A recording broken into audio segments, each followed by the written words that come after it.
and welcome to Book 3, Chapter 12 of You Should Be Reading. Today, I'd like to talk to you about Rule 34 by Charles Stross. Now, I've read a couple of his books before, namely The Atrocity Archives and the sequel to that. I know there's more than one sequel to it, but I saw this one, Rule 34, and I thought, that can't be Rule 34 that I think it is, the one off the internet, that if you can imagine it, there's pornography of it on the internet. That's what Rule 34 is. But that's what this is about, sort of. They make reference to it and 4chan, the online message board, I believe, where it came from. They also make mention to, Facebook, LinkedIn, a whole bunch of other social media networks, because this book is all about, it's almost cyberpunk in a way, but not quite. It doesn't quite get there. It's only set, I think, somewhere in like 2023. So yes, 2023, not that far away from now. But they make mention of a global financial crisis in this book, and that a lot of the world, America, has had it like really, really bad. This is set in Edinburgh, Scotland, and we have a wonderful young lady here on the front, Detective Inspector Liz Kavanaugh. She is our main character, sort of. The story is told from several different characters' point of view, and it involves what begins as a triple murder. One that she finds a suspicious death in her own backyard. Then there's one in Italy and one in Germany, and they have similar,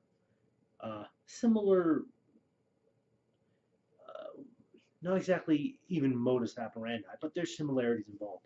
Because what she is a member of the Rule 34 Squad, the ICIU, Innovative Crime Investigation Unit, responsible for monitoring the internet, following trends to determine whether people are engaging in harmless fantasies or illegal activities.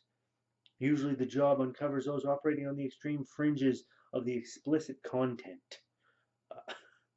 And it goes on like that.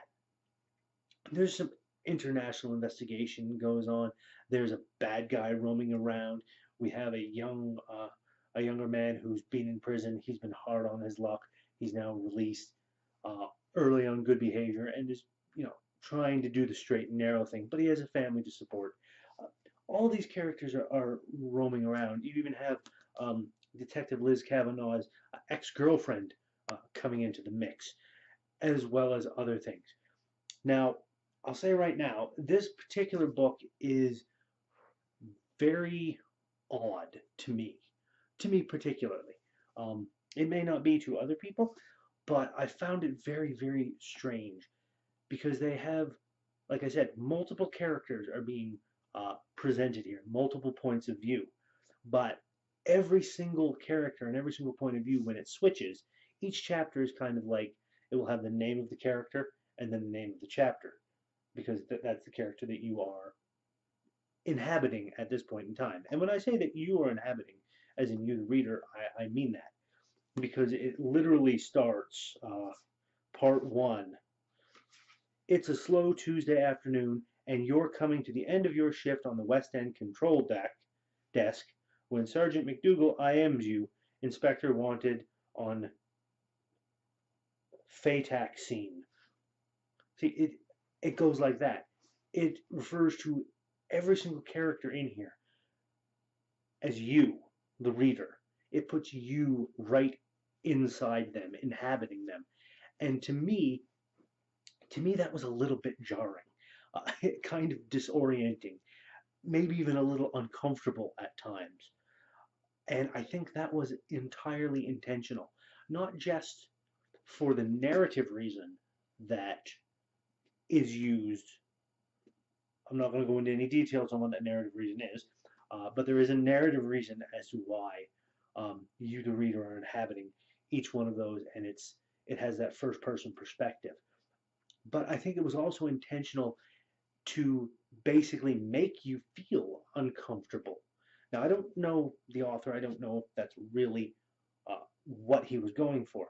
But I think perhaps it was because there's a lot of rather uncomfortable uncomfortable things talked about in this, especially sexually explicit uncomfortable things. There was one scene towards the very end of the book, the way the end of the chapter hit, that I was just like, oh God, my skin is crawling. Uh, all kinds of things like that. But despite all that, it is a very, very interesting book. It is, I think, worth a read, especially if you like Charles Stross's um, particular brand of writing. Um, it is he is a British author, I believe. I think he's British. No, he is Scottish. Full-time science fiction writer, resident of Edinburgh, Scotland. I think he's either Scottish or British, but regardless, it has that particular flair um, that comes from other ones. I have read another Scottish writer, Ian Rankin, John Rebus series, and there's some similarity there, definitely. But it's worth worth the time, worth the effort to put into reading through this book, especially some of the social, economical, and political commentary that gets woven into this, simply because of the way the world and the history of the world is formed. There's a lot of little bits, little jabs at some of the things that have happened, like the global financial crisis. There's a definitely jab there, definitely jabs toward other countries and how they manage things and foreigners and it's things like that. It's none of it is particularly scathing or very much in the vein of I'm attacking you through my words in this book. It's not like that, but there's definitely little jabs that basically kind of just goes, hey, you might want to think about this. You might want to think about how things are in your world because it could very easily end up like this world. And there's a lot to be said for the future being a better place, but in some cases, with books like this, you never know. It might not be. Still, I'm going to leave this particular episode here, but it's definitely worth your time.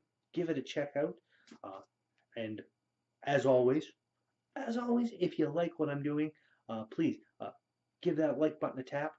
Give that subscribe button a tap if you haven't already, so you can be kept apprised of anything new, any new videos that I post. Usually post something at least once a week. And feel free to throw a comment in the comment section below. If you read Rule 34, if you read other works by Charles Stross, let's get a discussion going. So yes, we'll leave it at that. And remember, until next time, you should be reading Rule 34 by Charles Stross. And I'll see you next week.